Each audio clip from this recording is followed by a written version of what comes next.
Greetings. I just nearly deafened myself with that new video thing at the start. Nobody on. Woo! Might be in a minute. How are we all doing anyway? If there is anybody there, I don't know. I'm just going to start talking. I am, for those of you who have not seen me before, which is probably nobody because there's nobody on the live, I am Neurodiversity, father of 2 neurodivergent kids. I have ADHD and autistic and dyspraxic. And yes, I am doing live streams now, which is exciting. But this one's about self-care because, as you can see, self-care is not my forte. But it's an important topic because we need to really delve into it.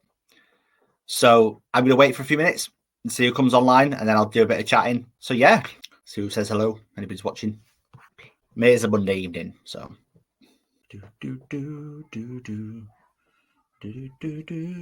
Anyone? Hello. Hi, Evan. How are we doing? Greetings. Good evening. I'm just waiting for a few more people to join in. I think there's 1 or 2 more tagging along. Because I'm just going to do this is a bit more structured. This one, I've got a couple ideas about what I'm going to do. Just about self-care in general, because I said before, this is not self-care. So, but I've been on a bit of a journey, so I'm going to do a little bit on that and repurpose this content for YouTube and stuff. So I could later on, I'm going to edit bits and then take questions and put them up like I did yesterday. So trying to get more people on.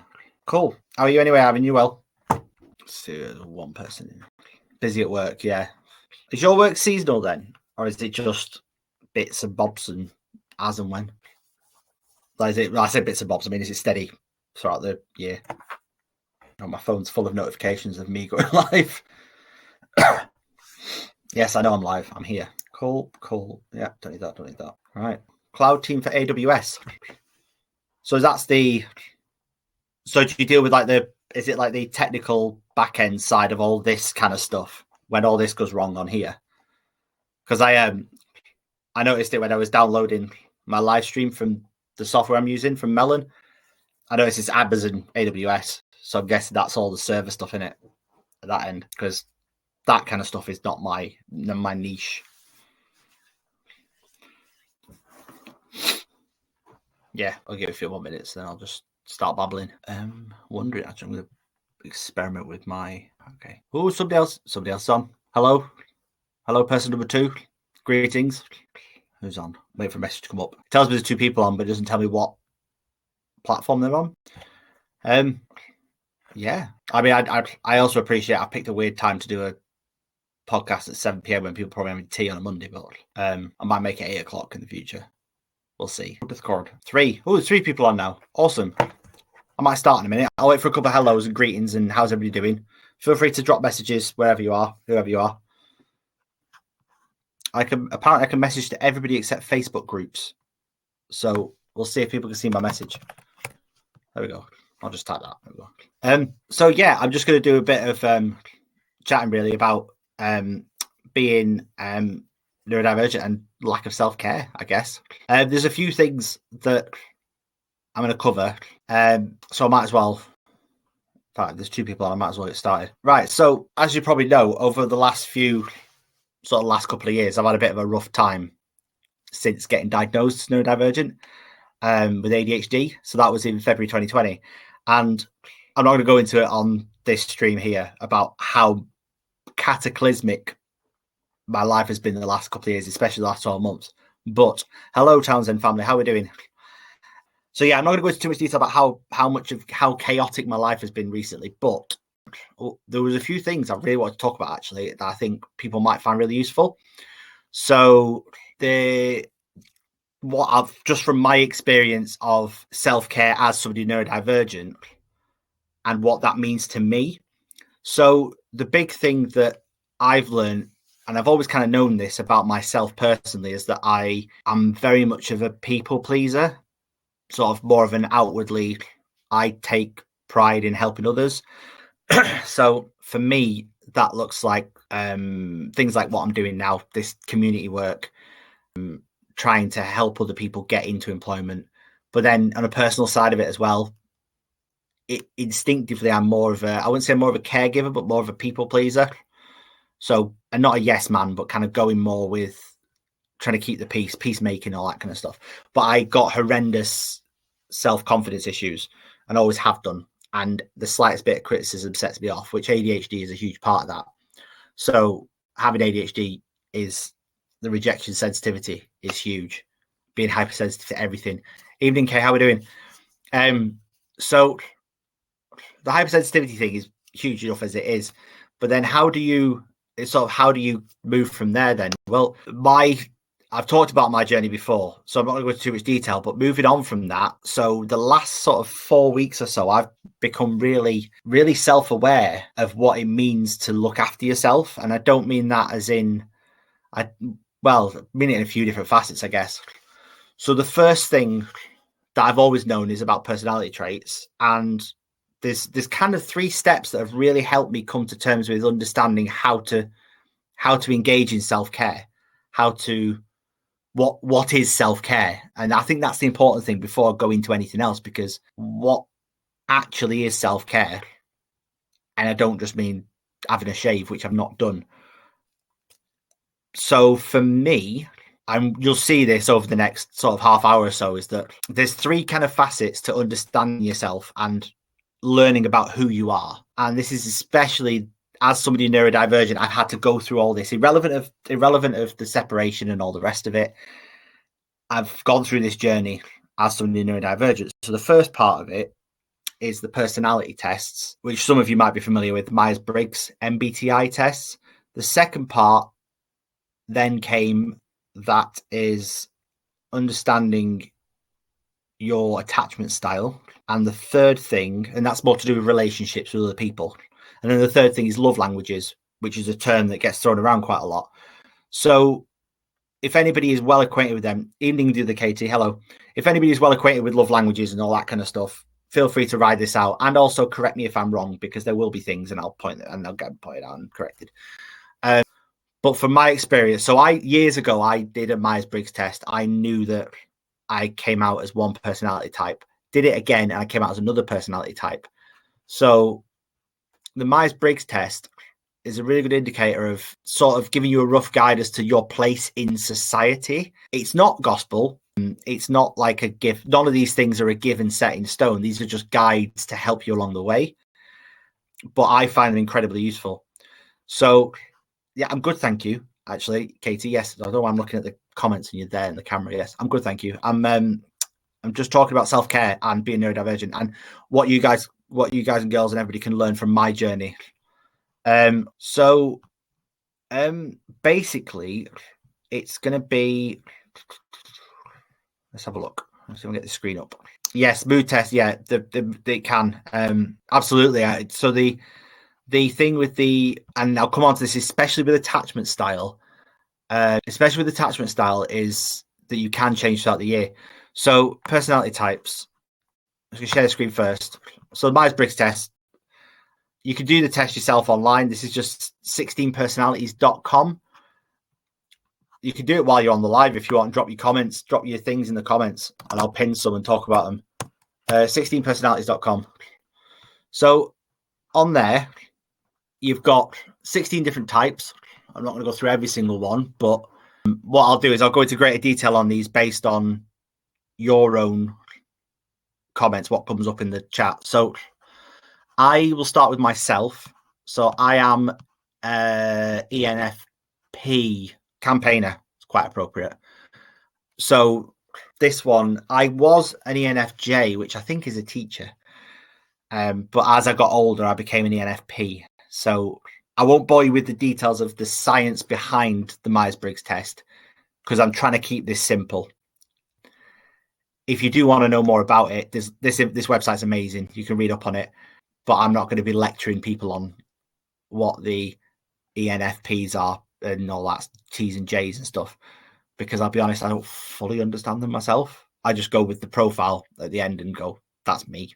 Sort of more of a big, spacious thinker. So, true free spirits, outgoing, open-hearted and open-minded. Lively, upbeat approach to life, stand out in any crowd. But even though they could be the life of the party, they don't just care about having a good time. Their personality types run deep, as does their longing for meaningful emotional connections with other people. And that when I'm in the best place, that sums me up to a T. I think this is the important thing to remember with these tests, is that they're all about when you're in a good place, this is the real you kind of thing. So it's more a sense of giving myself an idea of, well, if that doesn't sound like me, then why am I not being myself? And some of these do, it does go into some details about when you're not in the right place, what that looks like. So again, not going to go into massive details, but this is sort of slightly philosophical. You know, I can't help but ponder the meaning and significance of life when I should be paying attention to something else. You will find I personally think a lot of people with ADHD are this personality type because of the nature of it. Is it's very, very, very scatterbrain in a way, but in a way that's always trying to understand the world. We're always trying to think differently. We're always trying to work out what the meaning of life is, I guess, in that respect. See here, so positive energy. Well, again, in a good place, because I've not been a positive energy recently, but personalities radiate as positive energy, draws in other people. Campaigners may find themselves being held up by peers as leaders or gurus. But once the bloom of inspiration wears off, they struggle with self-discipline and consistency, losing steam on projects. And this is that again is a very ADHD thing. It's a very move from one thing to the next. So I'm all up on this. I think this is brilliant. I know some people in my life are INTJs, which is the perfect complementary one. I think it's a an architect. That's the one, the architect. Who's got what? I'm talking might be different than my true results. Yeah, so this is the first thing. So with this, I've always kind of known my baseline personality, and it helps me understand what my sort of like I say, base level is, and then from there you've got things that will influence it. Things like traumatic experiences, being neurodivergent.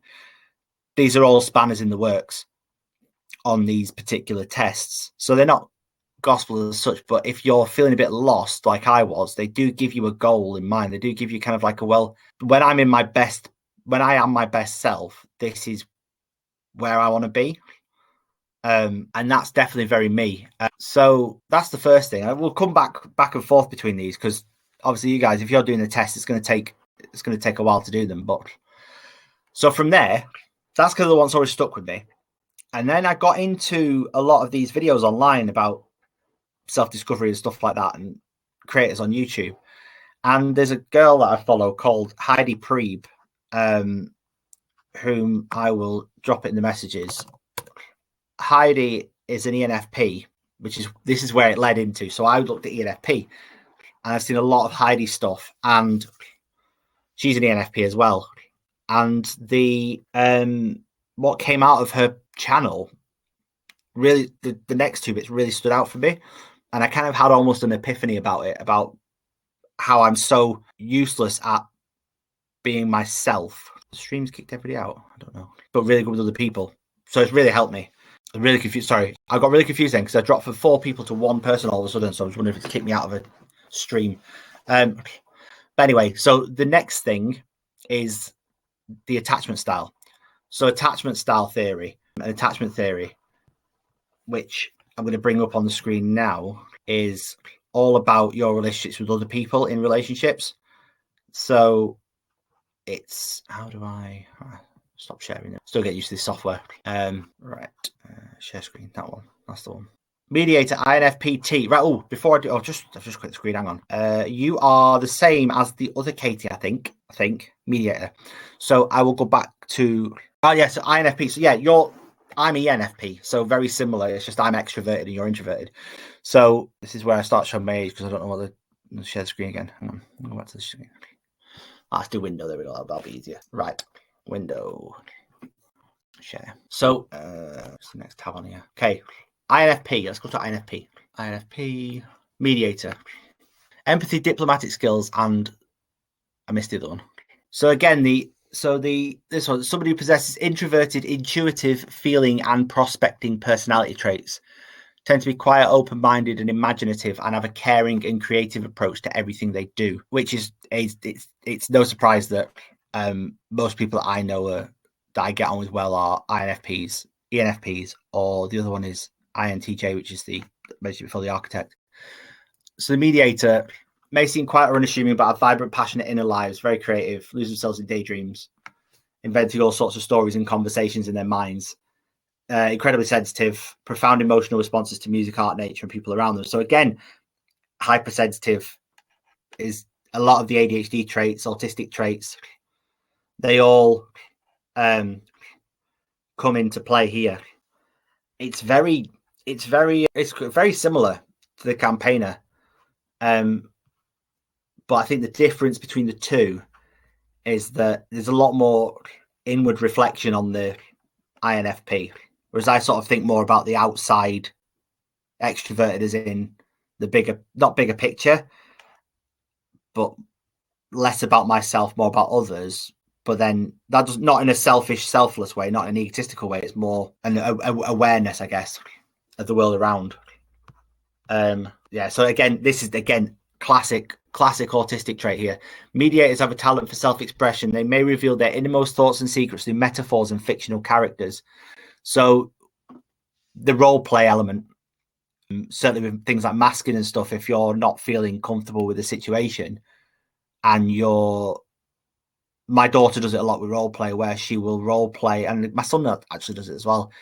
They role play things like when we were going through our separation, there was a lot of mum and dad role play where they were trying to create the family unit again, and you can kind of see that coming in when things are a bit turbulent. Obviously, especially the girls in the group, you'll know better than me about the female masking side of it. But I know that certainly my ex and my sister-in-law are both this one, INFP, and my daughter probably is as well. So this probably resonates quite a lot, actually. Logistician, ISTJ. Ivan, you are exactly the same as my dad. My dad is ISTJ. It's the complete opposite of me, the logical one. So for anybody who's not logistician, here we go. Practicality and focus on order, security, and stability. So this is where me and my dad, I say clash. We're very different people, but we get on really well. We're very close, but we kind of in the right setting, we complement each other really, really well. But it's not an emotional relationship in that respect. There's not as like it would be with my mum or something that is more. My mum's probably more like me, ENFP or something like that. Logistician, introverted, observant, thinking and judging. These people tend to be reserved yet willful with a rational outlook. They compose their actions carefully, carry them out methodically. So yeah, Ivan, based on the fact what you said about working in IT as well, this all correlates. Most people are logistician, apparently 13% of the population. Vital core to many families as well as organizations with traditions, rules and standards such as law offices, regulatory bodies and military. So my dad's ISTJ as well, and he started off in quality control. I think he's always worked at cables, but then he went into sales. But he's very methodical, very analytical, very relaying the facts necessary to achieve their goal, expecting others to grasp the situation straight away and take action.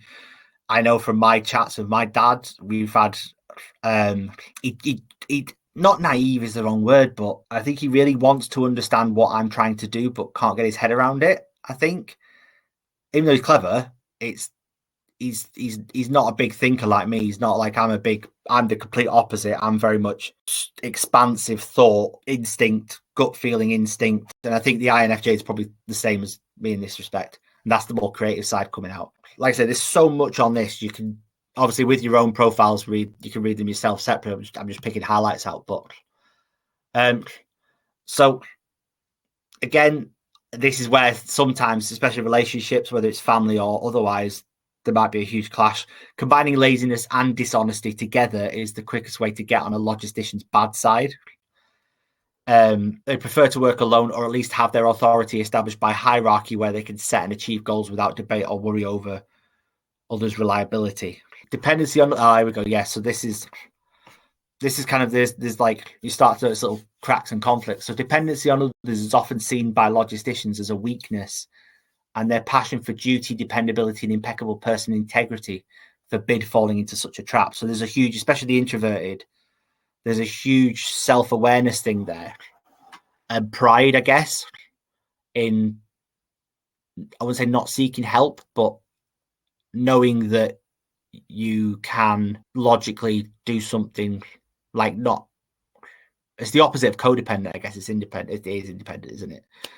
Like, I know that I ask my dad for help, but I don't think my dad would ask me for help because he would rather try and do it himself, I think, being an ISTJ. So that's another one. So yeah, are the Katies still in here? Because I'm going to move on to the attachment styles, and I know that they seem especially keen on that one. Yeah, cool, right? Because it's showing, for some reason, it's showing that I can only see one person on my live, but obviously you guys are commenting. There's more than one of you there, so I'm just going to ignore that number. So attachment styles. So I'll move on to the next bit now. So attachment styles. On it already, blimey, one step ahead of me. So there's 4 attachment styles, and these have complicated names, but they're really easy to remember. So secure is secure. That's at the bottom. Basically, healthy relationship. Disorganized, fearful, avoidant, which is the opposite. That's the chaotic one. Avoidant, dismissive, and anxious, preoccupied. So the easiest way to think of this is if you have, get this right, you've got two halves. You've got yourself and you've got other people. So 2 people in the relationship, yourself and the other person, per se, person B, you, somebody else. If you're secure in both, let's take the example of being single. And this is where a lot of my self-discovery came about, where I get incredibly lonely and very codependent. I'm needy, basically. I am a needy person, especially in a relationship, whether it's with my family, with my friends. I am a needy person. That's just who I am. And this is the anxious preoccupied, where I am very, very secure in other people. I'm very trusting of other people. I see the best in other people. Again, this is all to do with being in the right headspace. But I see the best in other people. I'm very good at spotting other people's kind of nuances. I am an empath as well, so which comes from trauma, which I'll come to because I've not had trauma as such. But when you learn about attachment styles, you'll understand that trauma isn't always some specific kind of abuse. It can just be something like my mum's a worrier. My mum and dad are worriers. They're anxious people.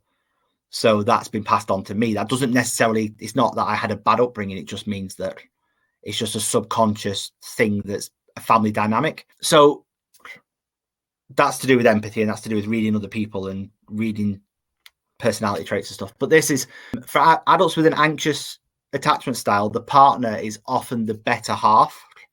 So if I was in a relationship, I would be the self-deprecating one, and they would be in a healthy relationship in that respect. Balance. And the thought of living without the partner or being alone in general causes high levels of anxiety. This attachment type typically has a negative self-image while having a positive view of others, which is exactly me to a T. I am very, very, very trusting of other people, see the best in people when I'm in a good place, and then self-deprecating. And this isn't just about love relationships. This is family. This is work, everything like that. So a strong fear of abandonment is present and safety is a priority. Attention, care, responsiveness of the partner appears to be the remedy for the anxiety. I'm going to come on to that.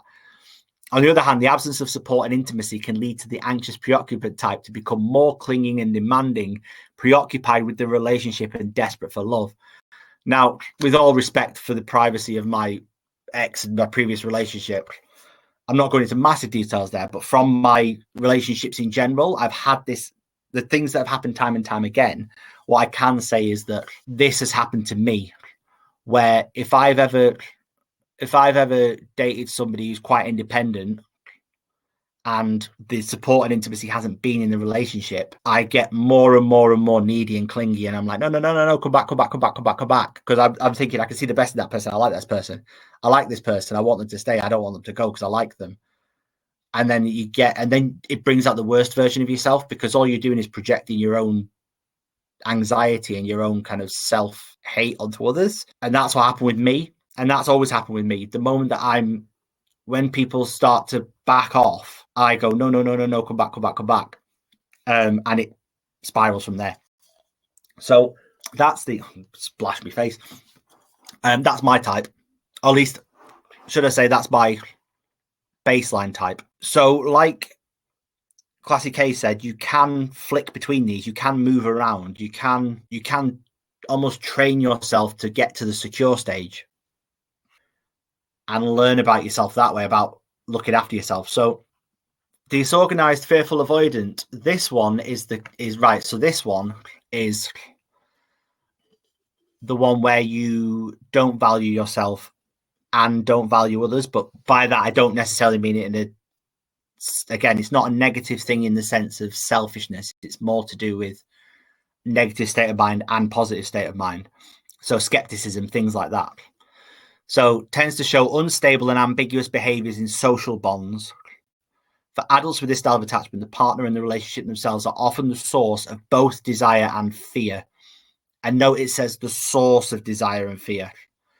So it's so common for so this is where apparently this combination of anxious, preoccupied and disorganized, fearful, avoidant is the most common type in counseling, marriage counseling and relationship counseling, because what you find is that, and this again comes from my experience, is that when I've been in a relationship with somebody before who's fearful, avoidant, and I've always been anxious, preoccupied, until now I've never been insecure. I've never been to the stage of secure attachment. So what happens is, it says here, the fearful, avoidant people do want intimacy and closeness, but at the same time they have trust issues, don't regulate emotions well, avoid the strong attachment. So they avoid it because they're scared of getting hurt. So it's the fear of rejection. So what you find is that when somebody like me who's anxious, preoccupied gets with somebody who's fearful, avoidant, there's a huge this was, for me, this was the spark that went, oh my God, everything's fit in place. Like, oh, mate, this was my epiphany moment when I read all this, and I was like, and my ex was fearful, avoidant. So you have a situation where if we take the dynamic of outwardly, so me to them, so from my confidence in other people and seeing the best in other people to their avoidance style, what you get is basically me trying to nurture the other person. Like, so I'm projecting that nurturing on the other person and going, you can do this, you can do this. That other person's putting up the barrier, but because I'm not secure, because I'm not secure in myself in terms of, like, I'm anxious, so I have self-confidence issues and rejection issues. We both have rejection issues. The fearful, avoidant and the anxious, preoccupied both have, disorganized, fearful, avoidant says these two, number 3, number 1, they both have self-confidence issues. So what happens then, and this is where, so on my videos, you might have noticed that I said I was the cause of the problem. And this is what I meant by it. When I said I was the cause of the problem in the relationships, this is what I meant. So I wish I'd done a graphic for this, because this is a really good way of looking at it. So if you imagine, if you're fearful, avoidant, which I think, who is it who said, mediators, what's called, a lot of mediators in today. The fearful, avoidant, yes, it's Milk Tea Goddess. Yes, Katie Milk Tea Goddess. I'll just have to say Milk Tea. So you were saying you're fearful, avoidant. So if your ideal type, your compatible type in attachment style would be somebody who's secure, because the secure person is secure enough in themselves to be able to be flexible with the independence and the intimacy, and then they can give you what you need in a relationship.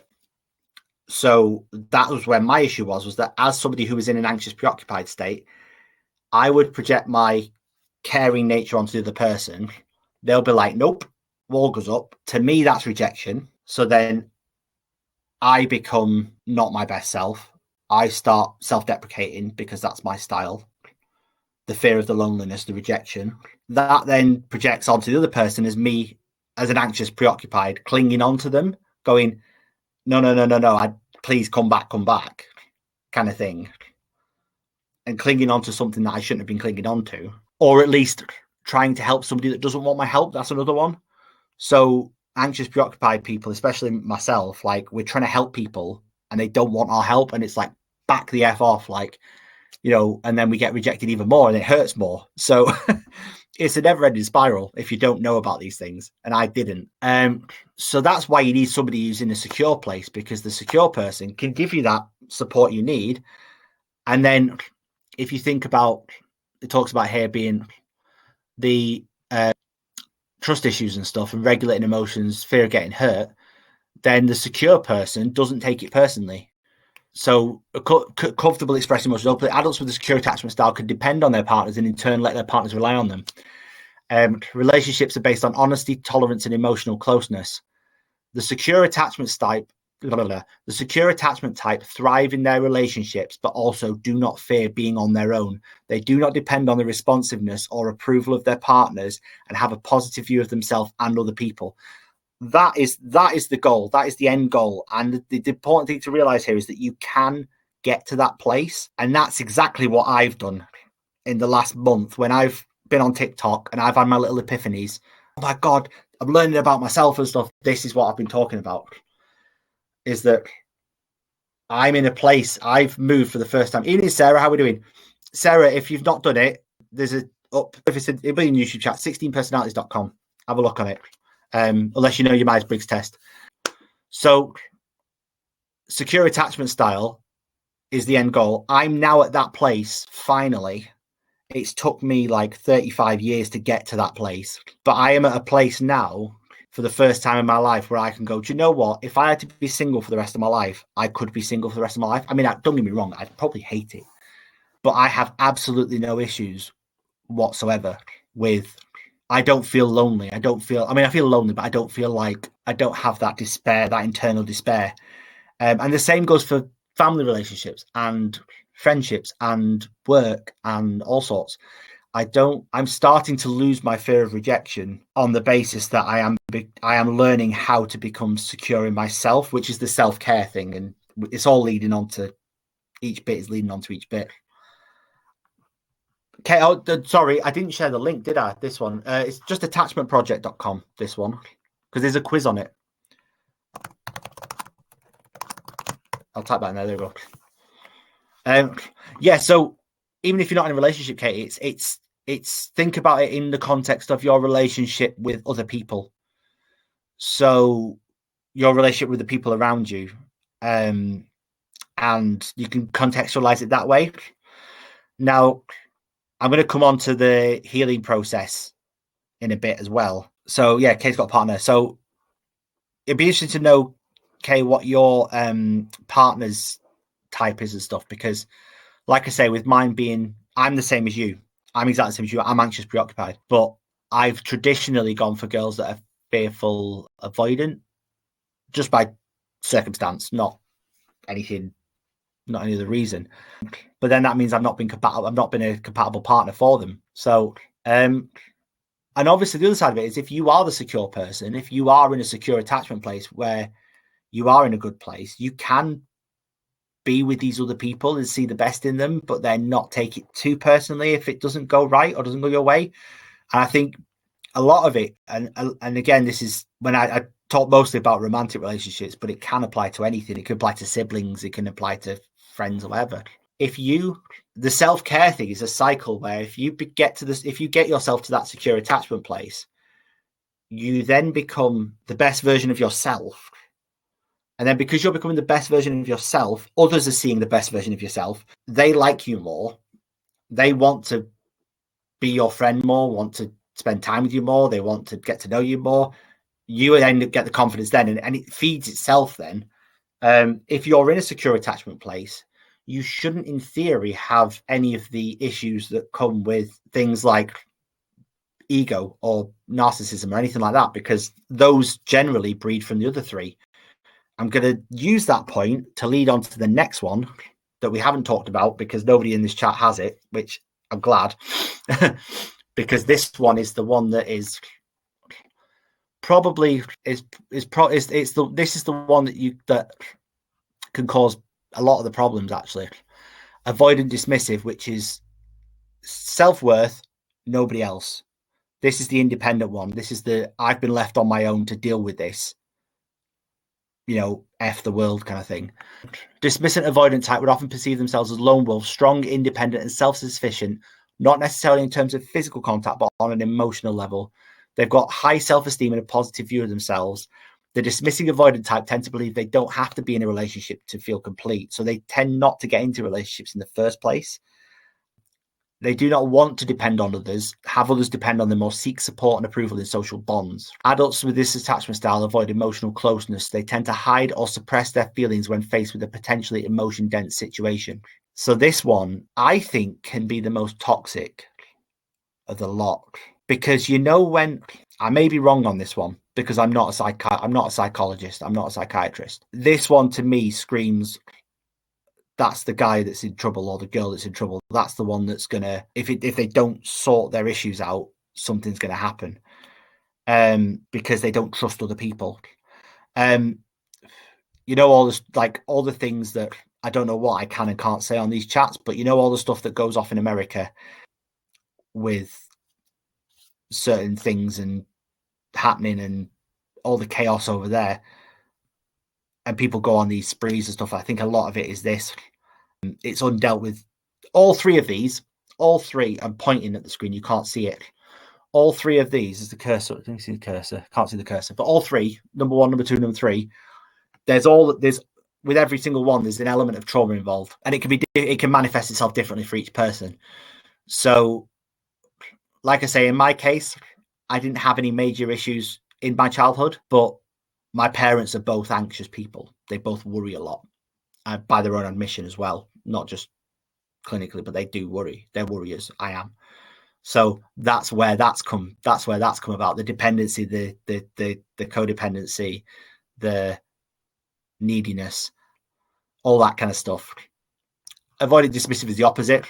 That's the person that was left alone. I know somebody who is avoidant dismissive, and there was basically them and their mum growing up, and that was it. They had only child, absent father. I think it was like a military birth kind of thing, like one night stand kind of thing. And I think grew up without a dad and all that kind of stuff. Very, very, very independent person. And yeah, so I think that's a lot of that is something to be aware of if you meet people like that. Not in a bad way. Like I say, all these things, everybody can get to the secure stage. It's just a case of having that awareness of other people as well as yourself. You could use this to like, empaths will do this naturally. We see these things in people naturally, but this is just another way of categorizing it. And then this one, which looks like the most messed up one, actually probably isn't, because there's an openness with. I think the important thing here is the openness to engage with other people, because it says fearful avoidant people do want intimacy and closeness, but they have trust issues. So it's the combination of the lack of self-trust and trust in others that makes it probably less toxic, in my opinion, than number 2. Because at least with number 2, you've got some level of independence. Like number 2 is the person that the lone wolf thing. You could argue, certainly from a relationship side, that may be a little bit more dangerous. That's where the egos come out. I think the narcissists come out in that as well, a little bit, which is also what made me think that I wasn't a narc, because a lot of my own personal issues came from, and I'll come on to this in the next bit, my own issues came from this. I've said it before, the clinginess, being clingy, and then it becomes almost not an attack, but like a kind of like a bit like I'm sulking. I'm like a sulky teenager, essentially, is what it is. So that's those. So I think once I started learning about this, you and the other person, it became next level. I was like, right, I get it now. I get who I am. This combined with the campaigner, and this has helped me with work as well with this stuff, because this whole thing about you can't look after yourself, other people, without looking after yourself first, that kind of thing. A lot of it comes when people talk about self-improvement. It comes about, well, how do you get to this secure stage where you're comfortable in yourself? My auntie's been single for 30 odd years, like since her 40s, 30 years probably. I've never known her to have a partner, and I think she last dated in 1990 or something like. But she was at the secure. She's been at that secure attachment stage for decades. But they're the most likable people. They're the people that people warm to because there's a security there. So if you're ever in one of these other three, you will find that naturally you'll probably gravitate towards people with a secure attachment style, because that's what you need out of a relationship. They are the people that will just go, do you know what? It's cool. We're mates. It's fine. You know, we're all right. Like I know I'm at that stage because I've had some personal issues go off this week. People I've been speaking to, and I've just gone, nah, it's all right. It's cool. Whatever. So yeah, this leads on to the next bit. And this was the bit on Heidi Preeb's channel. This was the bit that got me, and I just lost my tiny little mind because I just went, it answered all my questions. So self-care, and what is self-care?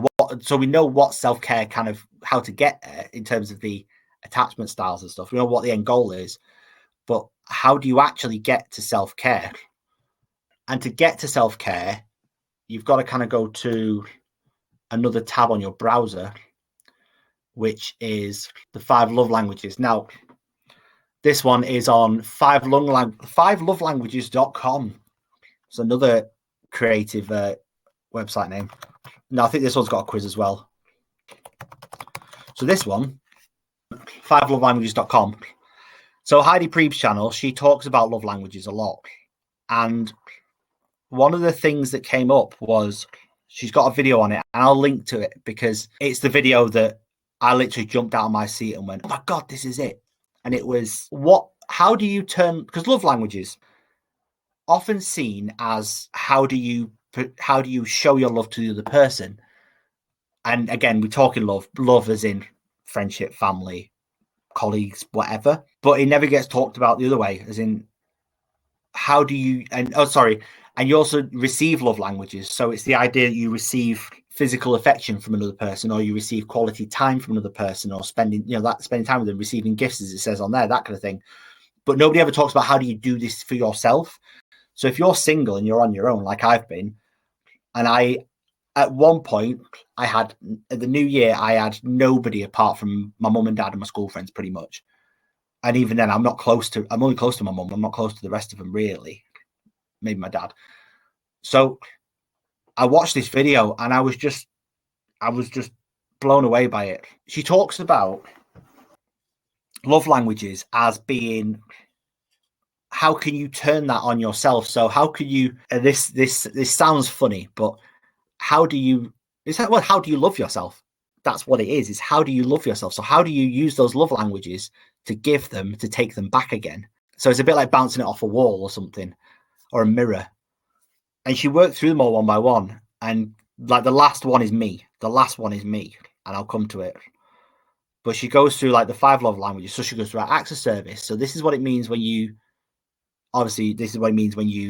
are engaging in acts of service with another person.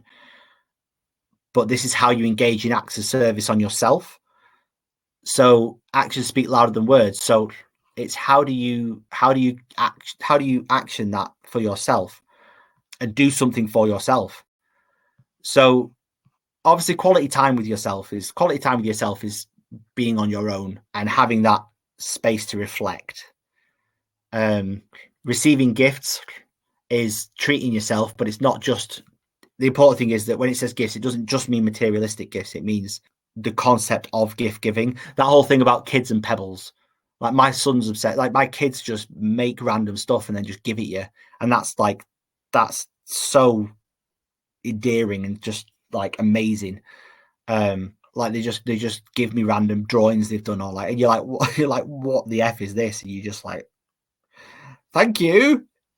And it's like, that's what it means. So, but then it's how do you do that for yourself? So it might be that if you're creative, you gift yourself a piece of art, like you do a drawing or you write a song, and that's your gift to yourself because you've created that yourself. So that's how you can love yourself. So for me, I'm a songwriter. So when I do write a song for myself to help me with my emotions, for example, that is me gift giving myself. And arguably acts of service as well. So obviously acts of service isn't necessarily quality time. It's kind of a bit of a combination of everything, really.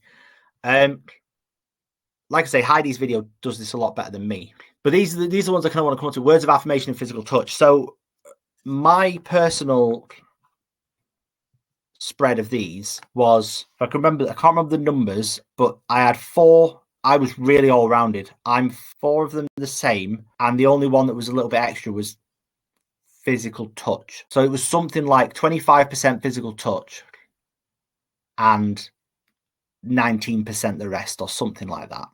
So pretty balanced actually, but physical touch is my number 1.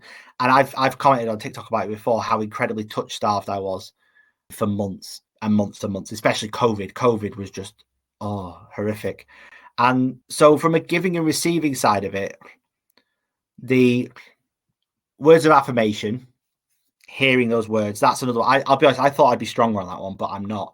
Praising other people, having that in return, that's a fairly easy one to talk. So talking yourself up, saying I can do this, I know I've got the strength to do this, that's self-affirmation. So that's an easy one to, I say easy, it's not easy to do it in the moment when you feel like crap, but it's easy to understand. Physical touch, and this was the one that was bothering me, because the rest of them are kind of like, especially when you're on your own, you get your own quality time. I'm quite good at talking myself up anyway to get the confidence to, because I'm a natural public speaker, so I'm quite confident in that respect. So things like that, I'm used to those kind of skills, and being a manager in the past, I've learned how to do that. Quality time with myself is one that I've really struggled with, actually, because I always felt guilty about not spending that time on something I should be doing, which is when you've got your anxieties of life, like your work, and you're struggling with like your love life or whatever it is, giving yourself quality time. Like for me at the moment, is work and money, and not having the funds to pay the bills. For me, I can't relax in quality time because I'm going, well, I should be doing this instead. But the answer to that for me is that, to give you an example of turning that on yourself, is that I've now decided that every Tuesday morning live stream, because this is part of what I'm going to do to monetize it, I'm going to try and do some gaming on a live stream. That's doing something for me. Or like maybe songwriting, I'll just write some songs on live stream. All I'm doing there is I'm doing my own stuff for me, but you get to see it, and that's part of the monetization side of what I'm trying to do to pay the bills. So it's kind of like a kill 2 birds with 1 stone kind of thing, but I've got to see it more as spending time with myself. Physical touch. So the obvious joke here is, how can you touch yourself? And would get that joke out of the way, because that's the joke that everybody makes on all these videos. But there is an answer to what this looks like in terms of how do you, because physical touch is like, how do you physically, like, that isn't a physical touch. Is like, yes, you can like hug yourself, but it's not the same. I'll come on to these in a minute. So physical touch is like that. Now, she made a really good point. It's self-care, but it's self-care in looking after yourself. It's so in the same way that you would, if you think about physical touch as a physical presence, so it's not the touch bit, it's the physical bit, was what she's talking about. Like, focus on the physical of you. And I am absolutely shit at this, right? I'm terrible. Self-care. And this is the ADHD, and this is the neurodivergent thing. So for anybody whose physical touch is, so yes, Katie, yours is, yeah, same as me, touch starved. I'm constantly touch starved. Physical touch. If you learn about, so in your case, fearful avoidant, it's multifaceted.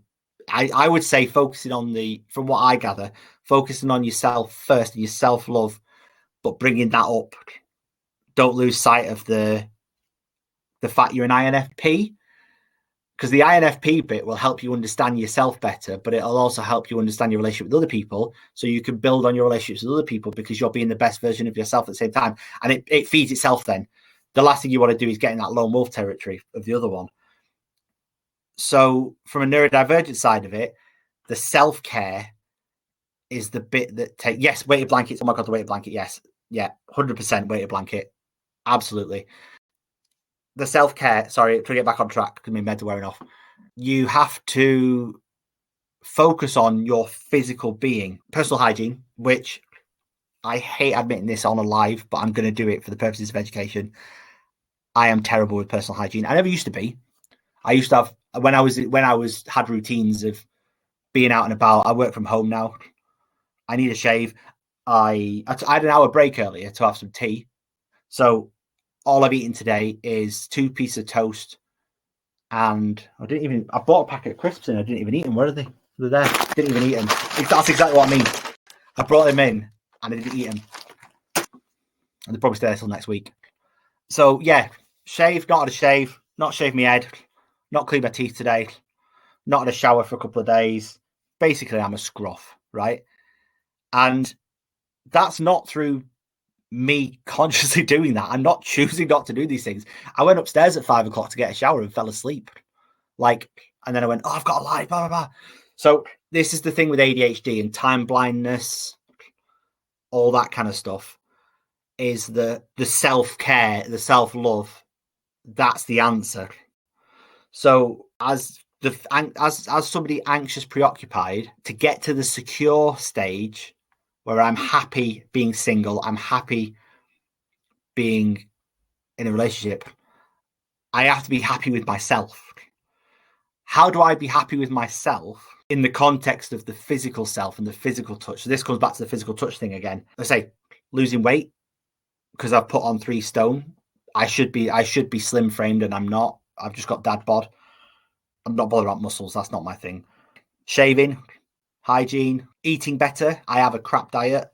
My diet is terrible. It's not that I don't like food, because I like any food. I will eat any food. That's my blessing and curse. I'll happily eat Sunday dinner. Like, I'll eat vegetables. I'll eat vegan. I don't care. But I don't exercise. I hate exercise. I've always been like that. I'm not an outdoors person. So for me, I've got to learn, how do I get myself to that stage where I can love myself again? How am I going to start losing weight? How am I going to start eating healthier when I'm living off noodles because I ain't got any money in? And how am I going to start exercising when I don't feel like I've got the time to exercise? Now, I have got time to exercise. We all know this whole thing about Molly May saying about everybody's got the same 24 hours in the day. They haven't. We know they haven't. We know ADHD people don't have the same 24 hours. But it comes back around to, how do you incorporate that into your day then? So in the same way that I talk about, like, Twitch is a great example of that. I was talking to Charles the Weeb, at Charles the Weeb. I think that's a username, Weeble. Is it at Charles the Weeble? It's either at Charles the Weeble or Charles the Weeb. Anyway, she's on my friends list if you can find her. And I was talking to her about it and how you can either play games for 6 to 8 hours a day and not stream, or you can try and monetize yourself and get $100 a month minimum, is it, for the payout? If you can get to $100 a month, 70 quid a month just for playing games, which you do anyway for 8 hours a week, that's money. That's going to pay for your games and your consoles. It pays for itself. It becomes its own business then. And we talked about it last time, the trading allowance. You've got £80 a month in trading allowance. So you could get £70 a month on Twitch streaming alone, not have to declare it in tax. And then you're not even making a profit, because you can offset all your gaming as expenses, because that's your income stream. You're using your games to fund the subscriptions for Twitch. Basically, it becomes a business transaction. So that people don't know about that. People don't. I was talking to. Sorry, I'm sidetracking a little bit here, but it's all kind of relevant. I was talking to Shebricks I commented on Shebricks' video. She does Lego interior decor, and she was saying that I said to her, do you know you can claim all your Lego as a business expense? And she went, what? I was like, yeah. She got thousands and thousands and thousands of pounds. She must have 5 figures worth of Lego, I'm guessing, because she loves it. Maybe 4 figures. I don't know. I'm speculating. But that's her job. Her job is to do videos, TikToks, YouTubes, build the Lego up, display the Lego, teach you physically how to display the Lego in the home. And that's the business expense. It's done with. It's a prop then. It's a prop like it is for any other business. But people don't know. This is one of the reasons I want to do this job, this self-employment thing, because people don't know these things. They don't know that they don't think you can Twitch, you can claim your video games as a business expense, because as long as you stream them, and as long as you're monetizing the stream, so you probably can't do it to start off with. You probably can't do it as, like, now I'm not monetized on Twitch, so I probably can't claim for playing a game on Twitch. But if I was monetized and I had an income stream from Twitch, and I was doing it for the sole purpose of playing the game on Twitch and not playing it offline, just play your game online. It's free, in it, and you get money in. So that comes back around to the exercise thing. I used to get a lot of exercise when I was in bands gigging. Can't do that so much now because I haven't got the time or the energy. But I might start dance classes again or something because I enjoy it. It's music. I like music. It's a hobby. That comes back around to quality time with myself. These all link together to help you with your self-care. So physical. And so I started seeing all these little pieces glued together. And then if I'm being a better version of myself, it's no coincidence that since the start of the new year, my follower base on TikTok has doubled because I'm being more myself. I mean, I've always been myself anyway online. I've never lied about stuff. I've always been quite open and transparent.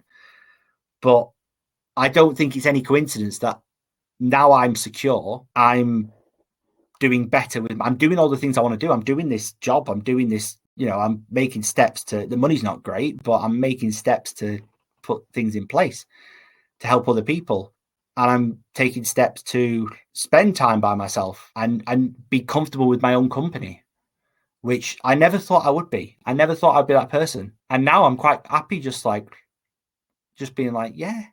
I mean, this helps. I like talking. I just talk. My therapist thinks I'm amazing because I just talk at her for 45 minutes and she don't get a word in.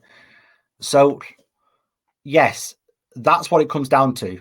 I think a lot of it, especially with ADHD and the sensory seeking and the dopamine and all the rest of it, for us, how do you make that fun? How do you make that practical? Here's another example. I've just thought of it now. So, Katie, if you're still here, cleaning your teeth. I clean my teeth. It's different for you because you're not my age. I clean my teeth at the same time my kids clean their teeth. So we all clean our teeth together at the same time. So even if I forget for the rest of the week, I still clean my teeth 3 to 4 times a week because of the once a day we remember to clean our teeth, because we try to remember twice and fail. But we always do it before school, and we always do it before we go out visiting family or friends on a Saturday. So I started cleaning my teeth at the same time as I wasn't doing it before. I was letting them do it themselves, but now we all do it as a 3, and we put one of those little songs on YouTube. So it's about being clever and thinking, how can I incorporate this into the other bits of my life that are already going on? And I'm coming back round to the thing about the self-employment thing and about personal branding and ADHD and Twitch streams and stuff. We don't have 24 hours in the day. We all know that our 24 hours are shit compared to everybody else's. So we have to make the most of those 24 hours and multitask in a way that doesn't feel like multitasking. And that's the key to motivating yourself to get into that place where you can eat better or remember to clean your teeth. Because you start looking after yourself better. Romantically, people are more invested because you're giving off more positive vibes. If they're not in a secure place, they're drawn to you because you're the bedrock for them. And then they become their best self. And then it's amazing. So for me, this was my epiphany of what self-care looks like when you're neurodivergent, is focusing on yourself so you can focus on other people, but they go hand in hand. Not being afraid to ask for help. That's been my biggest thing. And I'm so grateful for this community, even though there's only like a handful of us. Like, asking for help was one of the biggest hurdles I had to overcome as an adult. Kid, I didn't care. I'd ask for help all the time. And accountability and knowing when you're wrong, knowing when you're right, knowing when you mess up, when you don't mess up, and saying, look, I've messed up here.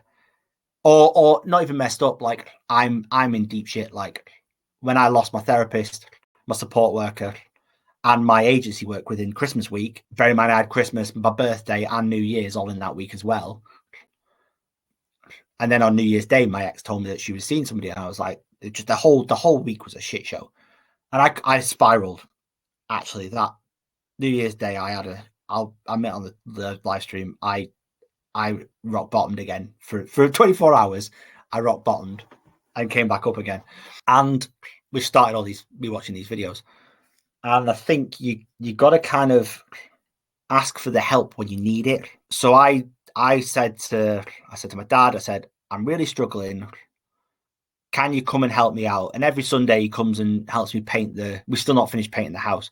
He'll come and paint the door frames and stuff just while I'm working in here. Or it might be, like I'm asking you guys, the community, for support, like helping me out with this so that I can return the favor as soon as I've got my revenue streams in. Even if it's my business clients, like, I'm planning on getting some business clients coming in so I can do some blog writing for them, because blog writing's my thing. I write blogs, and I write shit hot blogs as well, but I don't talk about it on TikTok. And if I can get them on board, then that's clients that I've got a base with that will work with you guys if you guys want to get into freelancing, or if you know somebody that does, or if you want to become an influencer or a TikToker or something like that, then they work with you on a partnership basis, and it's all networking, and it all kind of comes around, it all connects, it all comes around together. And it's definitely eye-opening. So yeah, I think that's pretty much me covered. I've kind of talked a lot. If you're still here, Katie, I keep saying if you're still here because I'm getting the wrong live stream numbers on here. I'm going to go through this. So physical touch, 37%, quality time, 23, words of affirmation and acts of service, 17, and gifts, 0. That's interesting. Gifts, 0. So if I put this on stream, actually, I'll put this on stream. There we go. Okay. So mine is really similar to this, except for gifts. So if you take some of that physical touch and put it in gifts, that's me. So I can relate to this a lot. So as somebody, in Katie's case, fearful avoidant, you would look at that and go, well, what am I not getting? What is it that, like, gifts? The gift giving is obviously, if it's 0, it's 0. I've just thought, sorry, I need a drink. The other side of this as well is that it's buffering like mad. Okay, well, I'm going to post this on. It'll go live on Twitch and YouTube anyway, so you can skip through if it's an issue. Is it buffering for anybody else, or is it just you? If you can focus on yourself with these things, then you as somebody fearful avoidant, start to build trust in yourself and then the trust in others, because the fearful avoidant person typically wants to trust other people but can't. So by focusing on your own self in this respect, this is the important thing, because it's all well and good being showered with gifts, but if you're not a gift giver and a gift receiver, then it doesn't really. You missed everything I've said. Where do you want me to go back from? I can go back if you want, because we've got loads of time on this stream, and I don't think you're the only person talking at the moment, so you might even be the only person on. I don't know. So I'll just go back. I'll just summarize back to this comment that's just gone up. So similar to me, if you're fearful avoidant, then it's more, from what I gather, it's more a case of focusing on yourself to then go, right, okay, how can I implement my 37% physical touch? So how can I focus on my physical presence? How can I focus on my personal hygiene? How can I focus on cleaning my teeth? How can I focus on eating healthy, drinking less? I know you're 17, so drinking less for the purposes of this channel is being in a pub at 16 and having a meal where you are legally allowed to have a drink with a meal. Or maybe it's other activities. How do you focus on your best self in terms of feeling good, in terms of getting a good night's sleep is another one. Sleep is another one.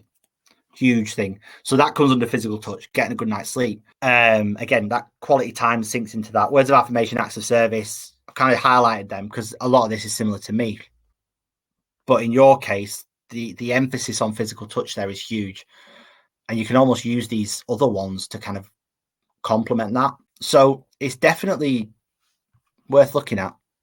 Let's see if I do that now. Ooh, hello. I'm not there. So yeah, I didn't think to turn the screen off when I stopped using it. So yes, yeah. And what you'll find as well is that if you don't have that self-drive, that self-confidence, that that understanding of yourself, you can't overcome those hurdles. You're going to be stressed because you're not, like confident in yourself to overcome those hurdles. So you're going to be like worrying about stuff, if that makes any sense. And these things all go hand in hand.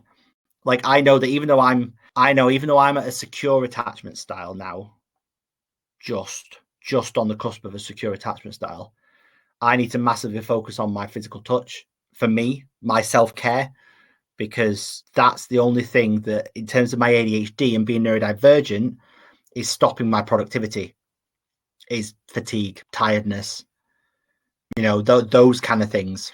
This without going into the deets, that kind of stuff. Really, it's kind of, it all self-perpetuates. Is that the word? It all feeds itself. So these things aren't gospel. This is just kind of what the things that I put together to help me with my self-care, and go on that self-care journey of thinking, well, how can I put myself first without while still having an impact on society, a positive impact? Because that was the thing for me. I've always wanted to, as somebody neurodivergent. When I say I, by the way, and I'm talking about my experiences, I talk about it in a neurodivergent way, that I'm not being egotistical. I'm talking about it in life skills and life mutual sharing, all the rest. I forgot what they call it. Love languages. That one. We all do it. Neurodivergent, we all do it, don't we? But I say we, as in collectively neurodivergent, have to. Oh, I've got my train of thought now. It's typical. I've completely forgot what I was saying. Someone can help me, that'd be great. Yes, neurodivergent. We struggle with these things anyway. So if we're the best version of ourselves, people are going to like the best version of ourselves. So, yes, I don't know if anybody else is. There's still some people here. What else have we got? Yeah, has anybody got any questions or anything else? I'll keep talking. I don't actually know how long I said the live stream was. I said 2 hours or something. I'm talking about an hour and a half anyway. I can't remember. I think it was 2 hours. Sleep. Talk about sleep. So, no, listen, it's all quite deep. Yeah, it is. Yeah. Feel free to just. What I'm gonna do is I'm gonna chuck this into bits. Hopefully, compartmentalize it for YouTube. Oh, thank you. That's really nice, Katie. Yeah, that's why I'm doing it. To be honest, actually, that's why I'm doing this on Twitch, because I know you're not 18 yet, and I know that TikTok, there's a lot of my followers on TikTok are under 18, which is kind of why I want to do these streams on Twitch, because I said this on a different video. I didn't anticipate having a following under 18, because my business was always going to be, sorry, Kate, the other Katie, you're 25. Yeah, I know you're in your 20s, but Milk Tea Goddess is 17. Hello, Ash. You were quiet. You're just hiding away. Kept your mouth shut, didn't I? Your new twin, yes, the other Katie. Yeah, thank you. That's really nice. Yeah. I didn't know you were there. Hello. I'm embarrassed now. You're at work. Okay, that I feel a bit better then. You might not have heard everything. So yes, I think that's how you get to the best version of yourself. Don't mind if I'll try and I'll upload it. Well, I'm going to upload it to YouTube anyway. I've uploaded the other one. I don't know if anybody's seen it, but I'm going to just upload content now and just push it out, because YouTube, I need to get some followers on there. But if anybody's got any questions, throw them in, because that's how I've done it. That's how I've overcome this whole bloody mess that I've got myself into generally. So I think being in that secure attachment style gives you the most flexibility to put yourself in a position that you would never have thought you put yourself in otherwise. Yes, I will come to that on another video, because there's things I can't discuss on. Well, I probably could discuss them on here, but I've made a pact with myself that I would have an over 18s discussion separate. So there will be things that I will talk about that I can't talk about on here. But yeah, I'm going on my own. I suppose what I can say educationally is that I've gone on my own journey of self-discovery recently in multiple ways. And I don't think I could have done that in a healthy fashion had I not been in a secure state up here, because I know that I would have got myself into a position where it would have just made me feel worse than better. So you have to kind of know yourself really as well for these kind of things. I'm just experimenting with that's a better one. I could have used that one. Push myself in the corner. There we go. So yes, I can talk about anything that anybody wants me to talk about now, because I've talked about all the self-care stuff that I know about. If anybody's got any questions about self-care, about me, about being neurodivergent, how do I cope with stuff? How do I function? Go ahead. But yeah, sorry, I did skim over a really, really nice comment. I'm going to put it up. This one. Honestly, I've never felt more seen and everything says nice. I really appreciate it, Kate. Yeah, I was saying this is why I do this. I want people to be seen because I have so many life experiences that I look back on and go, I wish I'd known that. I wish I'd done that. I was doing that was another one. I was doing that. That's another thing. I've got to learn to stop looking at myself on the camera. And I want to pass that on. Like, it started off as employment because that's what I know. You know, I used to be a retail manager, so in one of the biggest stores in the country. So I know that I am good at work. But I know that if I wasn't neurodivergent, I would have done a lot better by now. I'd be a lot higher up in whatever business I was in. But I know that my ADHD's held me back, and I don't want, especially like, you know, my kids. Like, I don't want my kids to grow up thinking that they are a failure because they didn't go to uni or because they struggle to concentrate in class or whatever. My daughter, to be fair, is doing really, really well at the moment at school, but I don't want them to fall down that same pit I did where I struggled academically because I couldn't focus at school. Even though I was clever, I couldn't focus. So my grades were, even though they were good grades, they weren't as, I should have been a straight A kid, but I wasn't. So yeah. And if what combined with what other people are doing in terms of there's content creators in the education sector, like if you think about somebody on TikTok like Divergent Educator, for example, she's doing a brilliant job advocating in the education space. And that Spectrum girl is another one, Megan in Canada. She wants to do some education stuff. So there are creators out there that are doing great things on the education side of it. And if I don't know much about it, so that's not my thing. My thing is employment and work more so. So if I can help neurodivergent people become self-employed, then they don't need to answer to anybody. If you've got the right support and the right talent, the right skill, and the right ideas, then you can live independently. And by that, I mean financially free in the sense of, let's say, I'm throwing numbers here. I don't know the exact numbers because I'm trying to think of, like, if you were quite happy living in a minimalist lifestyle and your bills came to maybe $1,500 a month, let's say, I'm just like out of London prices, and that was it, you're happy. Unless you've got a partner. Okay, let's do it that way. You've got a partner. So there's two of you, and you're both really compatible, secure attachment style, and you're both quite happy with what you've got and a bit to treat yourself, but you're happy with what you got. $1,500 a month. It's what me and my ex our bills were, because we didn't have fancy cars. We didn't do a lot. My bills have gone up now because of the debt that I've accrued from moving into this place, but that's £750 a month each if you're in a partnership. So that's, if you've got the right talent, that's easy money. I think the thing is, people don't realize, and this is why I'm so angry and passionate at the same time.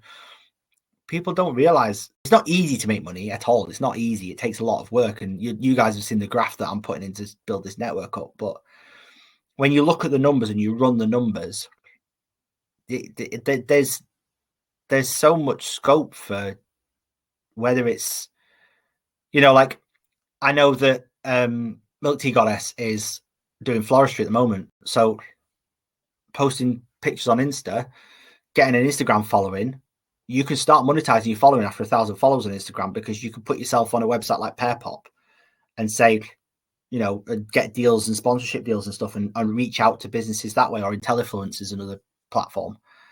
And you can put yourself on there and say, this is what I do. Maybe it's like, I don't know, it might be like a company that sells confectionery and they want to do for like Valentine's Day, or they want to do for like Mother's Day, or that kind of thing. And you could place the product in with your flowers and stuff. So that's an example. And they pay good money for it as well sometimes.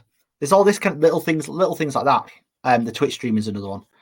So I think it's definitely worth everybody, because that is the equivalent of that then becomes like a base income. Because if you have a skill and you can generate that recurring revenue every month for as minimal work as possible, long term, short term, yes, you need to put the work in, but long term, then you can do whatever the hell you want. Whatever you want. This is exactly what I'm saying about I want to get YouTube up and running, because if I can get this neurodiversity brand as a personal, as me, because this was never in the plan. It was never in the plan. I was always going to be behind the scenes with the project that I was doing originally this time last year. But I realize now that if I can build up my own, if I can get to YouTube monetization and Twitch and all the rest of it, the ad revenue that comes in, I've done a projection on it. I think some of you guys might have seen it yesterday. If I can get to a stage where that can pay my bills, and I'm just doing this because I love it. All I'm doing is helping people, talking to people, helping people with advice on here. That you can do what you want with the information. You can, whatever you want to do with it. And then the ad revenue, so not the subscriptions for the community, because that's a separate thing that I'm hoping to long term at least make it all free. But for now, it needs to generate the revenue. Then I can do whatever the hell I want in a good way. Like, it means I've got time then to focus on helping you guys and helping the people and the founders, and then they can help other people and they can help other people and other people, and it becomes a chain then, because in the background, coming back to class for the video, the middle upper working class, that apparently is upper class, generating your own revenue, except you don't need $250,000 in the bank to do it. You just need 8 hours a week playing a game, or like coming up with something new that nobody's done and monetizing it on YouTube ads. Like, I think there's so many opportunities, especially, like, again, neurodivergent. It's all about being neurodivergent, this. And I'm hoping to get so much more kind of, I mean, if people want this I might even do this kind of thing as a podcast, to be honest, if anybody's interested in that, and I can get some guests on and stuff and get some other people in talking about stuff. Actually, to be fair, it's not a bad idea, because I have got some contacts I could probably do that with. So maybe I can turn one of these into a podcast. I have a Q&A, a podcast for everybody, a gaming stream, and a coffee morning, which is just a drop in. So maybe this could be a podcast. That's exciting. I'll have to look into that. So yes, is anybody still there apart from Ash? Because I know Katie's gone. Is the other Katie there? Katie number 2, K. I'm gonna have to start giving you different names. Tea and cake. Can I say tea and cake? Tea and coffee? The milk tea goddess and K. Or 96. Oh God, should work me ages out now. I'm 25. Yeah. I'm losing the plot. I'm on till 9 o'clock. I've got nothing to. I know what I can do. Classy. Okay, classy. There we go. Classy and milk tea. Right. What about, does anybody here play Wordle? And if you do, have you played it today? Because I haven't played Wordle today. I don't know what the website is. What's the website? Wordle. So there's loads of, it's the big thing at the moment. There's loads of rip-off apps you can get. But this is the official website one. So Wordle, I'm sure this is a TV show as well. I'm sure that ITV have got this as one of these cheap daytime shows. You have to guess the 5-letter word. So, like, say I type, let's think of one, brand. So that means that the letters R and D are in that word. So R and D are in there. So now I've got to kind of guess where those letters are, because those letters aren't in the right place, those R and D. So maybe it would be drank. It could be, nope, I'm on the wrong screen. Hang on. I've had D. Oh no, D's right. D. So there's no B, A, or N. So darts. So they're in the wrong place again. Radio. I or O of A. D's in the right place. Adder. No, I've had an A. No A. I've had E. Oh, no, it's not R, is it? Luder. Luder? L. I've not had E. I've not had U. Older. Don't do this to me. Come on. Isn't it? Oh, no, it's not older. No, it's not older because it could be elder. Oh, yes, elder. There we go. I was saying there's no O in there. So, but they only do one every 24 hours. So I've got to wait 3 hours and 20 minutes for the next one. Yeah, you were very close. Well done. But yeah, I bet if I put older in, we would have got it then anyway, because you've got so many chances to get it. But yeah, apparently this game, so I learned this game as invented by a guy from South Wales, and he sold it last month. He sold this website last month to an American newspaper, New York Times, maybe 7 figures for this one game. So he's basically made him a millionaire. Just this one website, because he owns the rights to Wordle, but obviously the TV show and everything as well. So it's like, they made a TV show out of it. It's very ITV in it. So that's done. I don't know what else to try. What else to put on?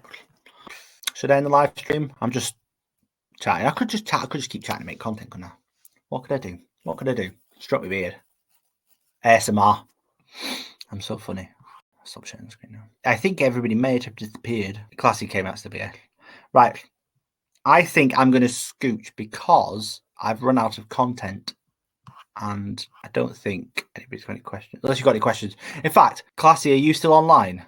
Because if you are, I'll give you a couple of minutes. If you are online, I know you want to talk about LinkedIn, didn't you? Because I can do that. Do you want to talk about LinkedIn? What questions have you got?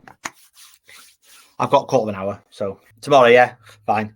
There's a lot taking it. I'll call it a day here then. I'll cut the stream now and then I'll do it on a different day. Thank you for turning up. The other Katie has disappeared. She's messaged me and said that she couldn't. There was issues with the stream. So yeah, that's fine. Yeah, anything. Okay, drop me a message on Discord or whatever, and we'll have a look at it. And Ash, thank you. I know it works all right. But yes, bye everybody. Toodaloo. See you next time.